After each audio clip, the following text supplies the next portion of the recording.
Bienvenue, vous êtes sur Gabon 24. En quelques décennies, l'Afrique est passée du continent meurtri par les conflits, les guerres et la famine au continent avec un avenir très prometteur si l'on en croit les nombreux rapports d'institutions internationales et de grandes banques. Cette nouvelle donne serait favorisée par la combinaison de 3 facteurs: une démocratisation progressive, une démographie galopante et une croissance économique soutenue. Mais ça, c'était avant l'arrivée du coronavirus. À quoi vont donc ressembler les investissements après cette période de crise sanitaire? Avant de tenter de répondre à cette question avec notre invité, allons-y comprendre comment vous définissez le mot investissement.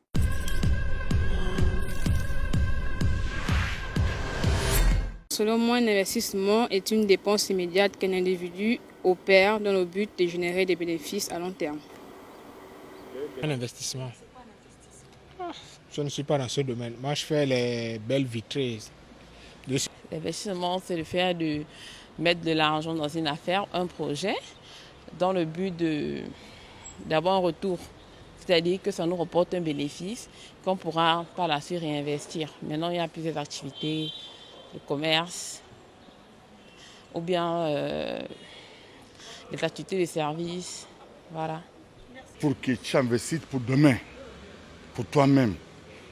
Si tu es vieilli, tu prends les retraite, tu as des choses qui te portent de l'argent, tu manges jusqu'à ta fin, c'est tout. Alors là, investissement, alors là, je n'aime pas parler des choses que je ne connais pas. Vous l'avez donc compris, investissement, un mot complexe, mais que nous disent les livres? Allons-y voir. L'investissement est l'action d'investir, c'est-à-dire d'acquérir de nouveaux moyens de production, d'améliorer le rendement ou de placer des capitaux dans une activité économique, dans une entreprise et autres. Le moteur de l'investissement est la perspective d'en retirer un profit. En effet, investir consiste à engager une importante dépense aujourd'hui afin d'obtenir un bénéfice dans le futur. La décision relative à un investissement est prise en comparant les profits espérés avec le taux d'intérêt d'un placement financier. Dans une entreprise, la distinction entre investissement et charge est établie sur le fait que l'investissement modifie durablement le cycle d'exploitation et permet sa croissance, tandis que la charge est consommée dans celui-ci.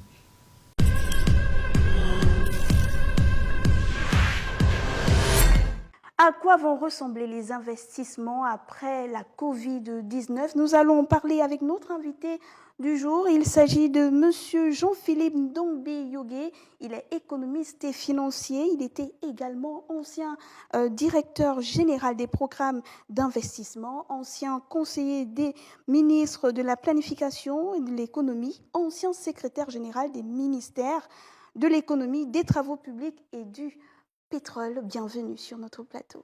Merci, madame. Nous parlons avec vous de l'investissement, mais d'abord, combien de types d'investissement existent-ils? Alors, les types d'investissement, vous en avez 4 ou 5 types d'investissement. Vous avez, on va dire ce que nous appelons, vous avez l'investissement privé, vous avez l'investissement public, naturellement. Et dans l'investissement privé, vous avez les investissements directs étrangers.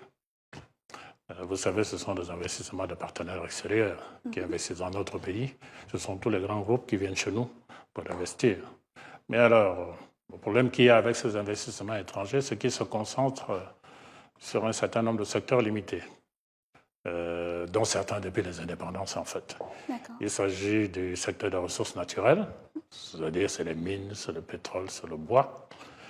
Vous avez le secteur agro-industriel également, c'est le coton dans certains pays d'Afrique de l'Ouest, c'est le palmier à huile dans notre pays, c'est l'EVA.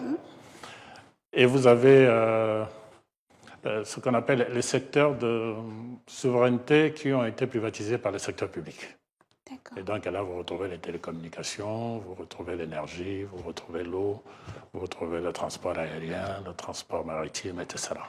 Donc ça, c'est du côté des investissements privés. Donc ça, c'est l'investissement direct extérieur. Et vous avez les investissements privés nationaux ou locaux, ceux-là. Le niveau de ces investissements locaux est plus faible que le niveau de l'investissement direct étranger. Et notre investissement local, il se concentre essentiellement sur l'agriculture, sur les services, le commerce, le tourisme, donc les petits hôtels, etc.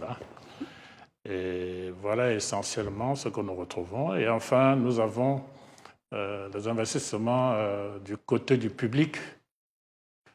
Vous avez l'investissement de l'État central. Donc, c'est le budget d'investissement, c'est ce que l'État fait en matière de route, en matière de santé, en matière d'éducation et tout ça.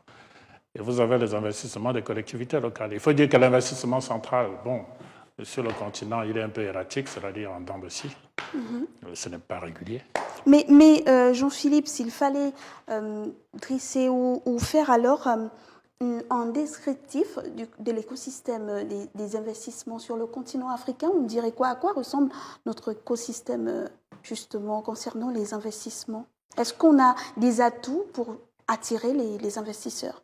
Des atouts, nous en avons, mais c'est un peu cet écosystème que j'ai commencé à vous décrire, à savoir que les investissements directs étrangers, l'investissement privé local qui est relativement faible et concentré sur les petits secteurs d'activité, l'investissement de l'État central qui, lui, est un peu en dents de scie et est concentré essentiellement sur les infrastructures, et l'investissement de collectivités locales qui est quasiment inexistant aujourd'hui parce que ces collectivités n'ont pas de ressources.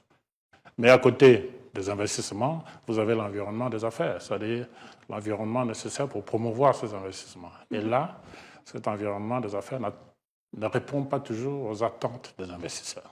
D'accord. Donc ça, c'est notre écosystème. Mais à côté, vous avez le potentiel maintenant de l'Afrique, vous en avez parlé tout à l'heure, qui est un énorme potentiel. Nous avons des ressources, nous avons la population jeune, mais seulement nous avons des problèmes de gouvernance. Nous avons des problèmes de gouvernance. Comment on fait alors pour sortir d'une telle situation? Quelles sont les pistes de solution?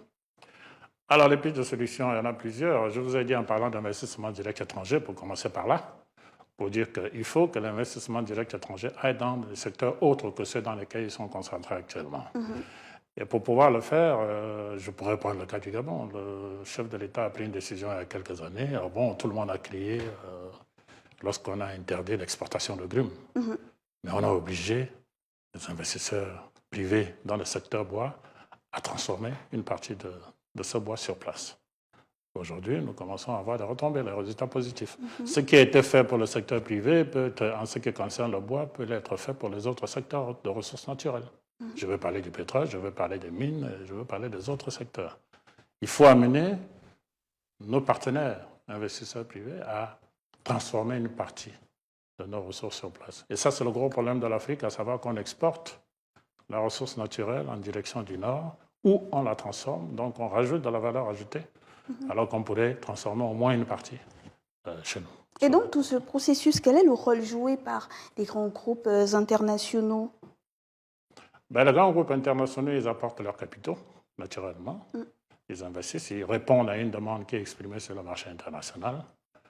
Maintenant, encore une fois, comme je disais, c'est à nous de prendre toutes nos dispositions pour que ces grands groupes ne viennent pas seulement chercher la ressource chez nous, Bien sûr. pour la ramener chez eux, pour rajouter de la valeur ajoutée et faire en sorte que lorsque vous prenez le prix d'un kilo de cacao et que vous prenez le prix du chocolat, vous voyez l'écart.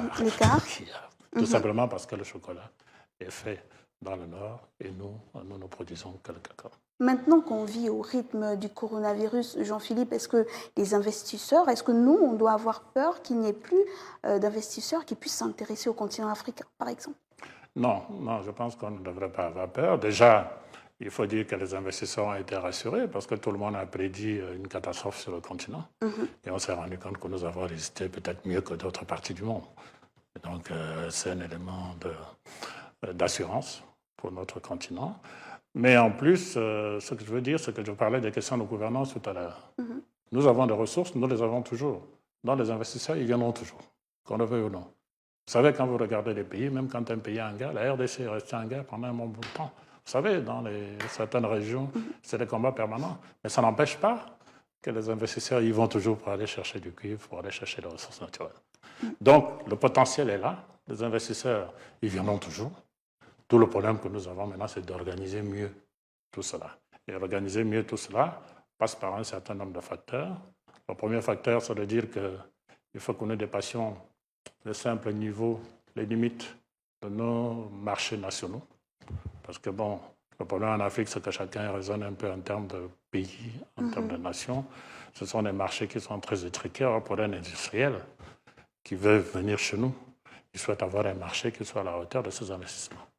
Donc, ça veut dire promotion de l'intégration, non seulement régionale, mais continentale. D'accord. Voilà. On parle beaucoup de zones de libre-échange continentale qu'on mettra en place. Donc, vous pensez que c'est un atout? C'est un des éléments qui devrait participer à l'attraction, à l'attractivité des secteurs d'activité chez nous, donc à l'attraction des investisseurs sur notre continent. Mais nous avons d'autres problèmes, à savoir, alors, si vous élargissez les marchés nationaux, bon, il faut pouvoir transporter les marchandises. Vous voyez, là encore, nous avons un problème parce que l'intégration n'est pas suffisamment développée. Lorsque vous passez d'une frontière à l'autre, c'est les droits de douane, c'est etc. Mais même les conditions de transport. Et là intervient un élément qui nous avons identifié lorsqu'à l'époque existait le NEPAD, parce que j'étais président de la commission infrastructure NEPAD Afrique centrale. Nous avons mis en place un programme. C'était un programme d'interconnexion, par exemple, des réseaux nationaux en matière de chemin de fer, et pour rentabiliser ces chemins de fer également en matière de télécommunications, en matière d'énergie. Vous vous imaginez si vous pouvez mettre dans un train une marchandise en Afrique du Sud pour le Maroc, ce serait formidable. Un gain, oui. Au lieu de faire un gain de temps, un gain, ça coûterait certainement moins cher et tout ça, au lieu de faire ce que nous sommes en train de faire aujourd'hui. Donc, ça fait partie des éléments, mais il y en a beaucoup d'autres. Je ne sais pas si je dois continuer. Lorsqu'il y a des crises comme celle qu'on est en train de vivre actuellement, disons celle liée à la Covid-19, généralement, comment se comportent les investisseurs? Bon, vous savez ce qui s'est passé, c'est que tout le monde a fermé ses frontières et chacun est resté chez soi. Donc, naturellement, les investisseurs se sont mis en position d'attente. Bon, maintenant, c'est en train de repartir, ils observent. Ils recommencent à revenir timidement sur le marché. Timidement sur le marché, c'est encore timide parce que les marchés ne sont pas encore complètement ouverts. Il y a encore beaucoup de restrictions. Et ce que nous espérons, c'est que d'ici le mois de décembre, les choses iront beaucoup mieux. Avec le coronavirus, chacun est resté chez soi, vous l'avez dit. Chacun est resté chez soi. Mais il faut dire que le corona a permis également d'identifier de nouveaux secteurs d'activité. Très bien. J'allais justement vous en parler. Il y a de nouvelles opportunités pour les entreprises, en particulier sur le continent africain. Nous avons de nombreuses opportunités nouvelles. Et d'ailleurs que les Africains ont commencé à saisir. Vous savez, on a commencé à produire un certain nombre de choses qu'on n'avait pas avant. Lorsque on n'arrivait plus à importer des masques, du matériel pour oxygène, etc. Eh bien, il y a des pays qui se sont mis à produire ces choses-là, de manière à pouvoir satisfaire la demande qui était la demande locale. Je crois que nous n'allons plus revenir en arrière, nous allons simplement continuer. Nous avons le secteur des médicaments, où également l'Afrique a commencé à prendre ses responsabilités. Nous avons commencé à produire un certain nombre de médicaments dont nous avions besoin nous-mêmes. Et donc, je crois que là, on a un certain nombre de choses qui peuvent être faites et qui devraient, et qui vont même être faites, et qui ont même commencé à être faites.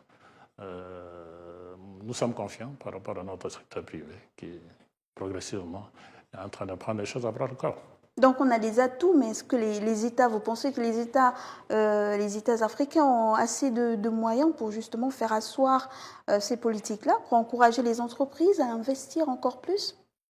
C'est vrai qu'il faut dire que le fait d'avoir fermé les frontières et tout ça, le ralentissement de l'activité économique qui est survenu avec la crise du corona, s'est traduit par une baisse de ressources de tout le monde, du secteur public, donc de l'État, et du secteur privé. Ce qui nous oblige, dorénavant, donc, à prendre un certain nombre de dispositions pour mieux gérer le peu que nous avons. Et donc, je voudrais dire que si vous prenez le secteur public, pour commencer par là, ce qu'il nous faut, c'est améliorer nos recettes autant que faire, nos ressources autant que faire se peut. Et comment on peut améliorer nos ressources? Il faut limiter les gaspillages.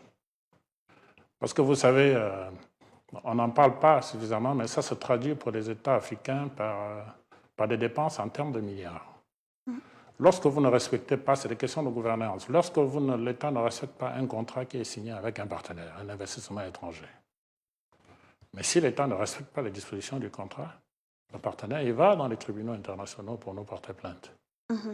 Et quand nous avons tort, eh bien, nous payons. Lorsque vous prenez, en termes d'exécution des contrats, respectez la programmation qui est faite. Et d'ailleurs, il faut d'abord faire une programmation pour la respecter. Donc, il faut que nos pays aient des programmes qui soient des programmes de dépenses et d'investissement intégrés. Je vais prendre un exemple. Lorsque vous voulez faire... Un programme d'investissement intégré, on parle de quoi? C'est quoi exactement? Exactement, c'est un programme qui a un objectif qui est clair. D'accord. Une série d'objectifs, donc. Et avec l'ensemble des éléments qui concourent à la réalisation de ces objectifs qui sont clairement identifiés et pris en compte dans le programme. Je vais prendre un exemple simple. Lorsque vous voulez faire deux exemples. Le premier concerne la défense. Ce sont les militaires qui avaient l'habitude de nous dire cela. Pour dire que lorsque vous avez un avion militaire qui a 2 réacteurs, cet avion est au sol. Vous savez, vous voulez faire voler cet avion. Les 2 réacteurs sont en panne dans les 2 moteurs de l'avion. Ça ne sert à rien de réviser un seul moteur et de dire que l'autre, on va le réviser l'année prochaine, parce que si vous en faites un, l'avion ne volera pas. Bien sûr. Et si vous arrivez l'année prochaine, quand vous allez faire le deuxième, le premier sera déjà grippé. Et donc, en fait, c'est le serpent qui se mord la queue, c'est l'éternel recommencement. Et l'avion ne vole pas. Et d'ailleurs, c'est l'une des raisons pour lesquelles le continent ne décolle pas. Parce que nous n'avons pas de programmes qui sont des programmes intégrés. Il faut prendre en compte l'ensemble des éléments. Prenez les fonctionnaires. Vous savez, quand nous faisons des programmes d'ajustement structurel, etc., on tape sur les fonctionnaires, on fait des recensements, on réduit les salaires, on fait ceci, cela. Mais personne ne s'est jamais intéressé aux conditions de travail d'un fonctionnaire. Comment faire pour faire en sorte que ce fonctionnaire qui est là, son rendement augmente, alors qu'on lui diminue les salaires, alors qu'il n'a même pas une table pour travailler? Comment on fait? Ce n'est pas possible. Il faut pouvoir prendre en compte l'ensemble des éléments qui concourent à l'amélioration du rendement du fonctionnaire.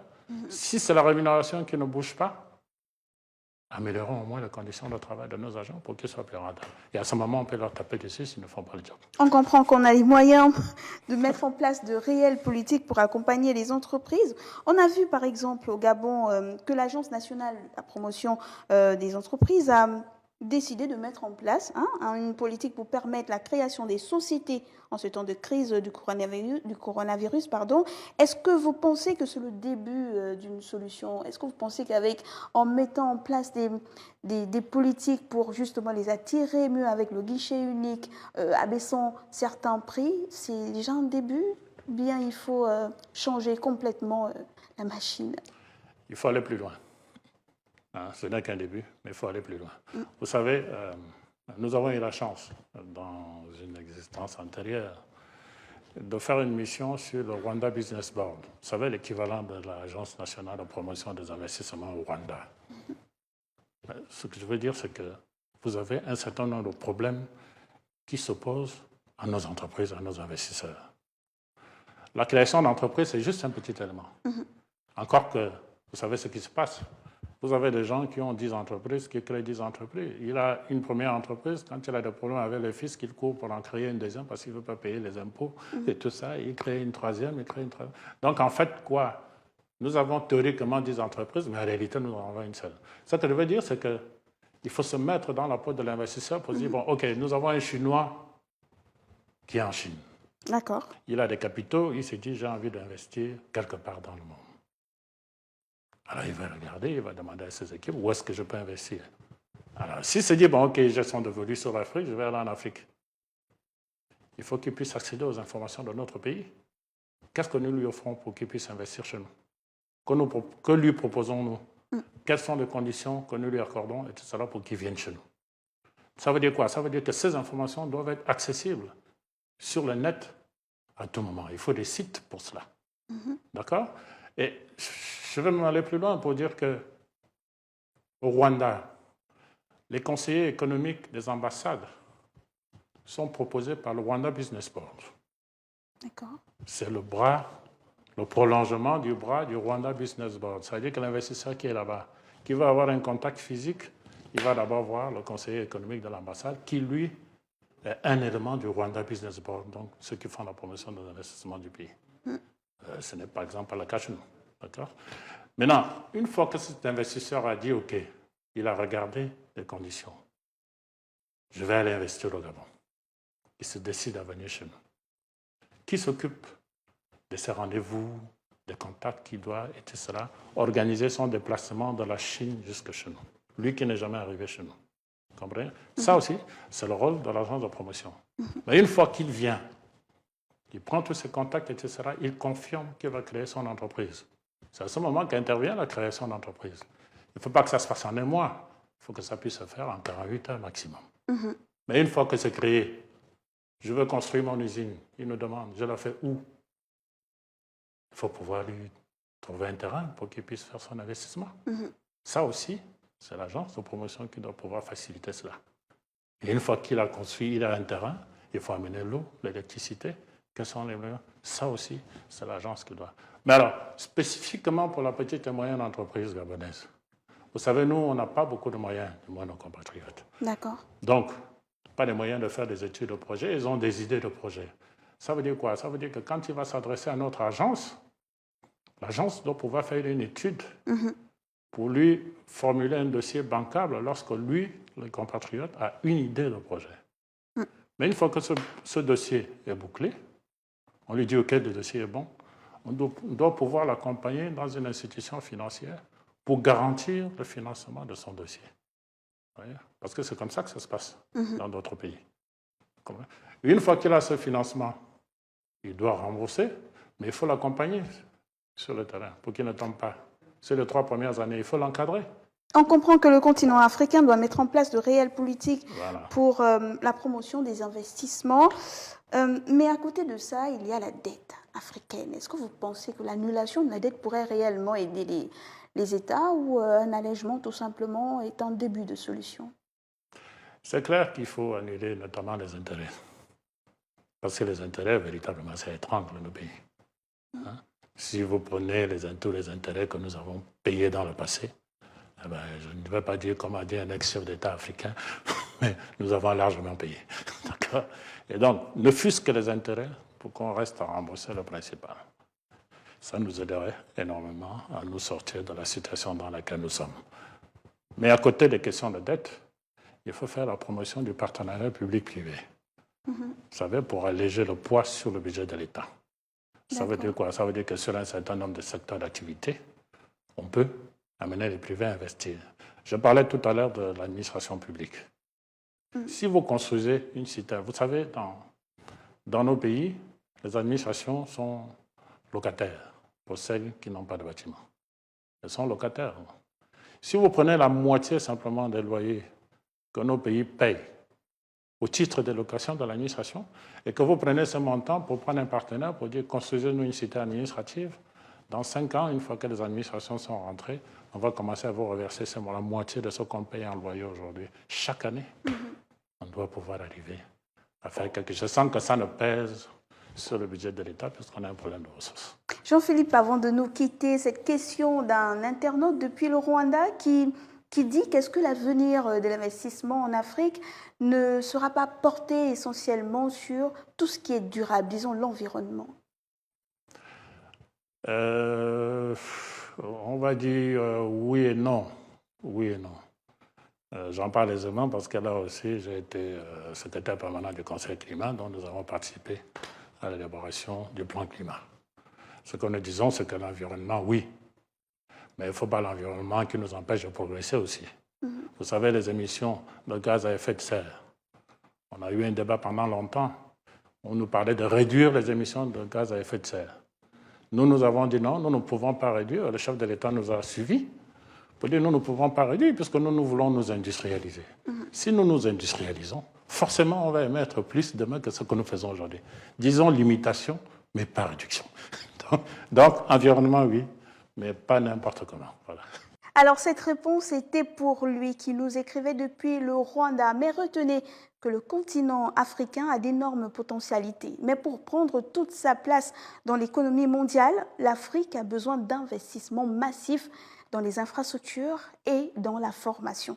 D'autant plus que selon les estimations de la Banque africaine de développement, le continent pourrait perdre au moins 173,1 milliards de dollars de PIB en 2020 et 236,7 milliards de dollars en 2030. 2021. Nous recevons Monsieur Jean-Philippe Ndong-Biyogué. Merci d'avoir répondu présent à notre invitation. Je rappelle que vous êtes économiste et financier. En ces temps de crise, restez prudent, restez chez vous le plus possible. Restez sur Gabon 24, regardez tout juste en bas, s'affichent nos différentes plateformes sociales et surtout n'oubliez pas que le temps de la réflexion est une économie de temps. Au revoir.